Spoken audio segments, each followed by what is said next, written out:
कुछ छोटे छोटे ख्वाब हैं आंखों में भर के चल दिए।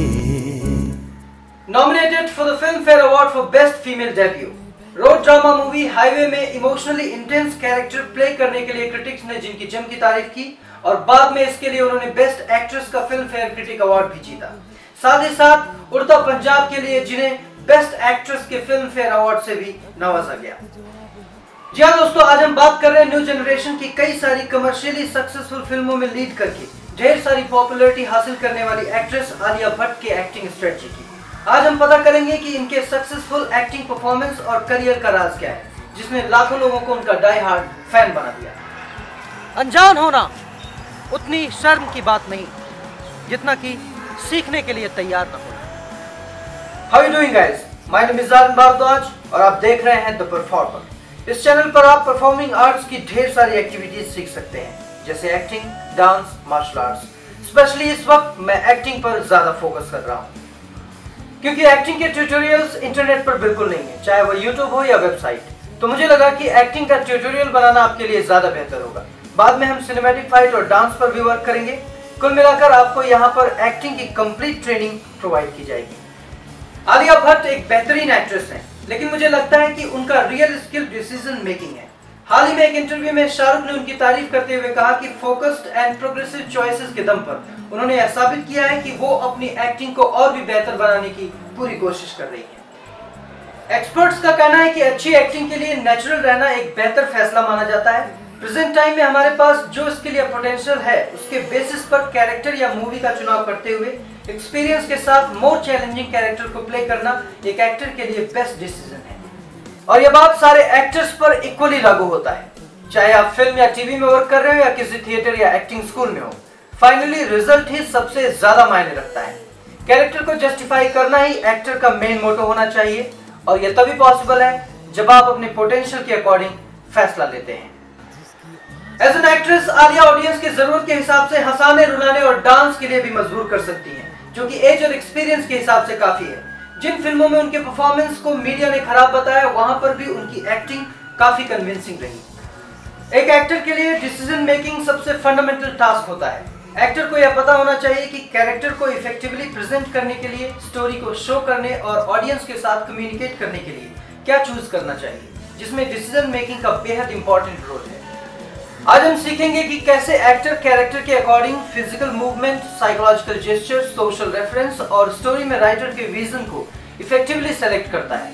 हम डेली अपने जॉब, स्कूल और दूसरे कामों में फ्यूचर को लेकर डिफरेंट डिसीजंस लेते हैं। एक्टर के ऊपर ढेर सारी रिस्पॉन्सिबिलिटीज होती हैं और उन्हें सही तरीके से निभाने के लिए हमें जरूरत भर के इंफॉर्मेशन, टॉपिक पर सोचने के लिए खुद को प्रॉपर टाइम देने और सिचुएशन को लॉन्ग टर्म के लिए इवेलुएट करने के लिए समझदारी भरा फैसला लेना पड़ता है। एक्टर अपने डिसीजन मेकिंग से करियर और परफॉर्मेंस से रिलेटेड तमाम चीजों में बैलेंस बनाकर हमेशा फेवरेबल रिजल्ट गेन कर सकता है। तो आइए हम एक्टर के डिसीजन मेकिंग प्रोसेस के सबसे इंपॉर्टेंट टॉपिक पर बात करते हैं, जिसे रैशनल थिंकिंग या रियलिस्टिक प्रैक्टिकल अप्रोच का भी नाम दिया जा सकता है। रैशनल थिंकिंग में फर्स्ट स्टेप है सिचुएशन के बारे में इंफॉर्मेशन कलेक्ट करना।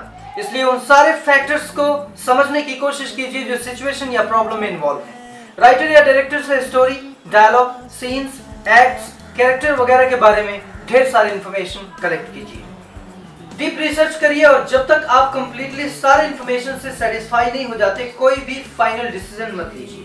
सभी डेटा पर क्रिटिकली सोचिए और पता कीजिए कि डिसीजन लेने के लिए सबसे इंपॉर्टेंट इंफॉर्मेशन क्या हो सकता है। मोस्ट इंपॉर्टेंट इंफॉर्मेशन को प्रायोरिटी दीजिए। फॉर एग्जाम्पल, सपोज कीजिए कि आपको किसी मूवी या थिएटर का प्रोजेक्ट मिला है। आपको वह प्रोजेक्ट करना या नहीं करना है, इसके लिए आप अपने इंटरेस्ट के बारे में सोचिए, अपनी और कैरेक्टर की पर्सनैलिटी के बारे में सोचिए, अपने एक्स्ट्रा स्किल्स जैसे dance, comedy, mimicry, horse riding, driving, swimming वगैरह के बारे में भी सोचिए। प्रोजेक्ट के इंफॉर्मेशन और आपकी स्किल, कैपेसिटी और नॉलेज को कंपेयर एंड इवेलुएट कीजिए।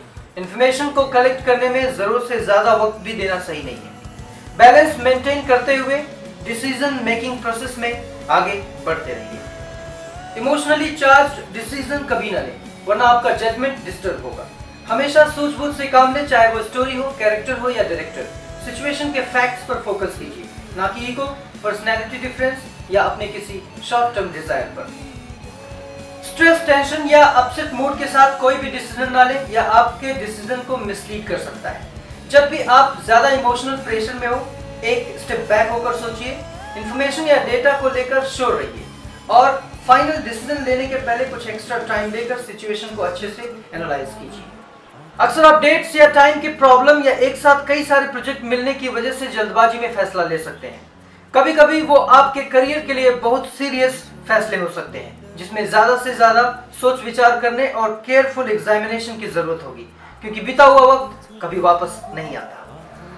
फॉर एग्जाम्पल, सपोज कीजिए कि आपने टीवी सीरियल या फिल्म के लिए ऑडिशन दिया था, लेकिन आप कैरेक्टर और स्टोरी से सेटिस्फाइड नहीं है, जबकि आप थिएटर में पहले से ही किसी अच्छे प्ले का रिहर्सल कर रहे हैं जिसमें आपके स्किल्स को और बेहतर बनाने के चांसेस ज्यादा है। तो सिर्फ पैसे के लिए टीवी या मूवी को चूज करने से पहले गौर से सोचिए।